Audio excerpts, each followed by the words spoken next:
ஆன்மீக அன்பர்கள் அனைவருக்கும் வணக்கம். நாம் நம்மளுடைய சேனலில் தொடர்ந்து நிறைய சுவாரஸ்யமான ஆன்மீகம் சார்ந்த தகவல்களை தாங்க பார்த்துட்டு வந்துட்டு இருக்கோம். அந்த வரிசையில் இன்றைய பதிவில் நம்ம என்ன பார்க்க போகிறோம் அப்படின்னு பார்த்தீங்கன்னா, புதிதாக பிறந்திருக்கக்கூடிய ஏப்ரல் மாதத்தில் என்ன மாதிரியான கிரக சூழ்நிலைகள்லாம் இருக்குது, அதன் அடிப்படையில் என்ன மாதிரியான பலன்களை தனுசு ராசினியர்கள் அடைய போகிறாங்க அப்படின்னு தான் தெளிவாக தெரிஞ்சுக்க போகிறோம். பொதுவாகவே ஒவ்வொரு மாதத்தில் ஏற்படக்கூடிய கிரகநிலைகளை பொறுத்து தான் அந்த மாதத்துக்கான பலன்களானது கணக்கீடு செய்யப்படும். அதனால் எந்த ஒரு கிரகமுமே நிலையானது கிடையாது. ஸோ அப்பப்போ மாறக்கூடிய கிரகநிலைகளை பொறுத்து நமக்கான பலன்களும் மாறுபாடு அடையும். அதனால் ஒரு கிரகத்தை வச்சு எந்த ஒரு முடிவுக்கும் வரக்கூடாது. ஸோ அப்படி பார்த்தீங்கன்னா, மிகப்பெரிய கிரக பயிற்சியாக மார்ச் 29 அன்னைக்கு சனி பயிற்சியானது நடந்து முடிஞ்சிருச்சு. கிட்டத்தட்ட பார்த்தீங்கன்னா இன்னும் 2.5 வருஷத்துக்கு இந்த சனி பகவான் உங்களுக்கு இதே இடத்துல தான் இருந்து அருள் பாலிக்க போகிறாரு. நீ வரக்கூடிய நாட்களில் பார்த்தீங்கன்னா மே மாதத்தில் குரு பயிற்சியானது இருக்குங்க. ஸோ குரு பகவான் உங்களுக்கு நல்ல பலன்களையும் கொடுக்கலாம், இல்லைனா பாதகமான பலன்களையும் கொடுக்கலாம். ஸோ குரு எந்த இடத்துல வந்து அமர போகிறாரு அப்படின்றத நம்ம இனி பொறுத்திருந்து தான் பார்க்கணும். இனி வரக்கூடிய ஒவ்வொரு மாதத்துலையுமே மாற்றக்கூடிய கிரக அமைப்புகளில் இந்த ஏப்ரல் மாதத்தில் என்ன மாதிரியான கிரக சூழ்நிலைகள் இருக்குது அப்படின்றத ஃபர்ஸ்ட் நம்ம தெரிஞ்சுக்கலாம். அதுக்கப்புறமா அதற்கான பலன்களையும் வந்து பார்க்கலாங்க. வீடியோக்குள்ளே போகிறதுக்கு முன்னாடி நீங்கள் இன்னும் நம்ம சேனலை சப்ஸ்கிரைப் பண்ணாமல் இருக்கீங்க அப்படின்னா மறக்காமல் சேனலை சப்ஸ்கிரைப் பண்ணிக்கோங்க. கூடவே பக்கத்தில் இருக்கிற பெல் ஐக்கானையும் கிளிக் பண்ணிக்கோங்க.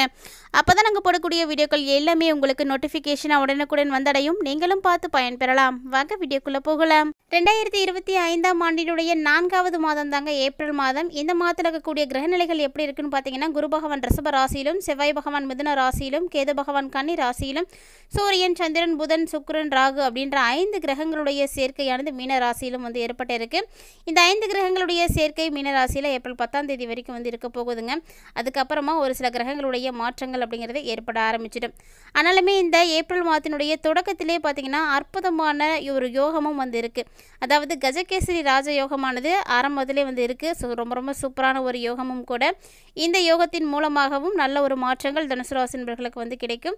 கூடவே இந்த மாதத்தில் என்ன மாதிரி கிரக பயிற்சிகள் இருக்குது அப்படின்னா, ஏப்ரல் 3ஆம் தேதி அன்னைக்கு கிரக பயிற்சி இருக்குங்க. அதாவது செவ்வாய் இது வரைக்கும் மிதுன ராசியில் வந்து பயணித்துட்டு வராரு. இனி ஏப்ரல் 3ஆம் தேதிக்கு அப்புறமா இவர் மிதுனத்திலேருந்து கடகத்துக்கு வந்து போய் அங்கே நீச்சம் வந்து அடைய போகிறாரு. ஸோ செவ்வாய் நீச்சம் அடைகிறார் அப்படின்னா கண்டிப்பாக அந்த இடத்துல ஒரு பலன் கிடைக்கும்.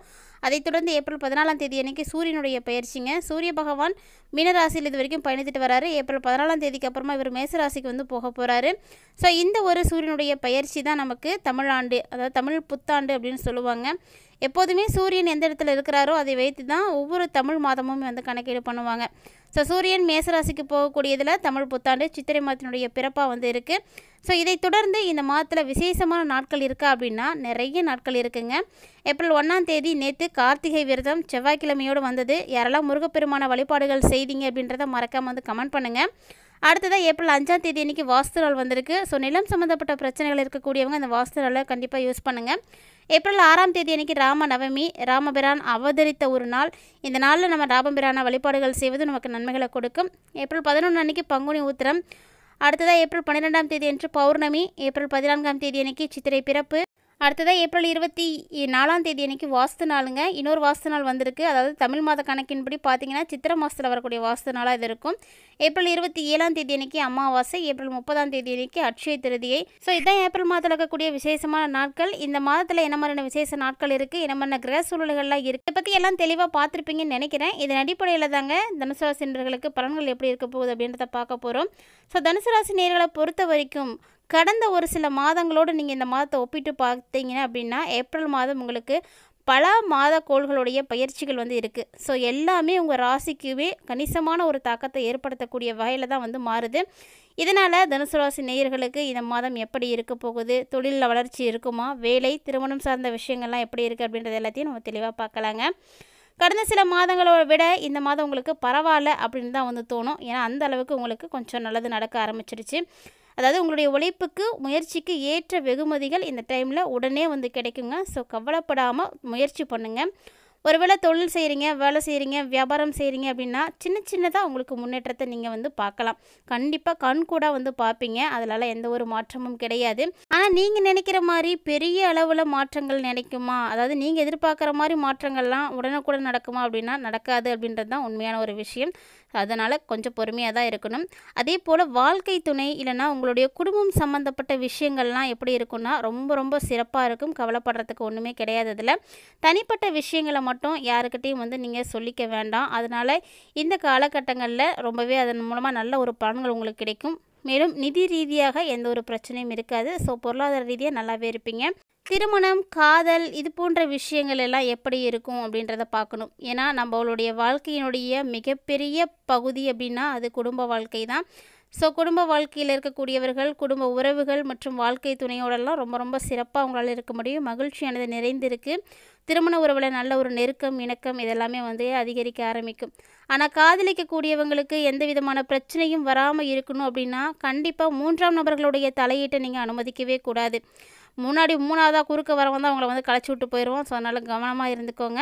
தேவையான நேரத்தில் குடும்பத்தில் இருக்கக்கூடியவங்க, நண்பர்கள் இவங்கக்கிட்ட இருக்கக்கூடிய உதவி, ஆதரவு எல்லாம் உங்களுக்கு ரொம்பவே திருப்தி கொடுக்கக்கூடிய வகையில் தாங்க இருக்கும். பொருளாதார ரீதியாக இந்த ஏப்ரல் மாதம் உங்களுக்கு பெரிய அளவில் உங்களுக்கு ஏற்றத்தை கொடுக்கல அப்படின்னாலுமே கூட நெருக்கடிகளை கொடுக்காது. அதனால் பயப்பட தேவையில்லை.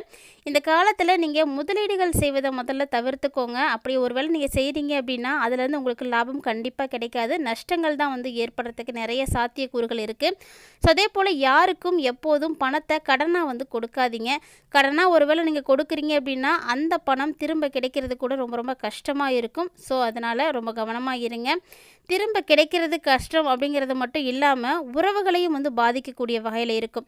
அதனால் கண்டிப்பாக இந்த விஷயத்தில் நீங்கள் அக்கறை எடுத்துக்கோங்க. தேவையான செலவுகளை நீங்கள் செய்யுங்க. அப்போ தான் மீதமுள்ள தொகையை உங்களால் கண்டிப்பாக சேமித்து வைக்க முடியும். முடிந்த அளவுக்கு எதிர்காலத்திற்காக கொஞ்சமாவது சேமிக்க பழகுங்க. சேமிக்கக்கூடிய பழக்கம் அப்படிங்கிறது ரொம்பவே நல்ல பழக்கம். ஸோ இந்த பழக்கத்தை உங்களுடைய குழந்தைகளுக்கும் சொல்லிக் கொடுங்க. சின்ன வயசுலேயே நீங்கள் சொல்லிக் கொடுக்கும் பொழுது அவங்க ஆட்டோமேட்டிக்காக அதை நல்ல இன்ட்ரெஸ்ட்டோடு செய்ய ஆரம்பிச்சிடுவாங்க. அவங்களுக்கும் அந்த பொறுப்புணர்ச்சியெல்லாம் வந்துடும். அதனால் சின்ன பிள்ளையிலே சொல்லிக் கொடுங்க. 5இல் வளையாதது 50இல் வளையாது அப்படின்னு சும்மாலாம் சொல்ல கிடையாது. நம்ம என்ன பழக்க வழக்கங்களை சின்ன பிள்ளைங்கள்லேருந்தே சொல்லிக் கொடுக்குறோமோ அதை தான் பெரியவங்களானாலும் வரும். ஸோ அதனால் இது போன்ற விஷயங்களை எல்லாம் எப்போவே சொல்லிக் கொடுத்து வளங்க. அதே போல் வேலை, வணிகம், தொழில் சார்ந்த விஷயங்கள் எல்லாம் உங்களுக்கு எப்படி இருக்குன்னா கொஞ்சம் பிரச்சனைகள் அப்படிங்கிறது ஏற்படதாங்க செய்யும். ஆனால் அந்த பிரச்சனைகள் அப்பப்போ ஏற்பட்டு நீங்கக்கூடிய வகையில் தான் இருக்குது.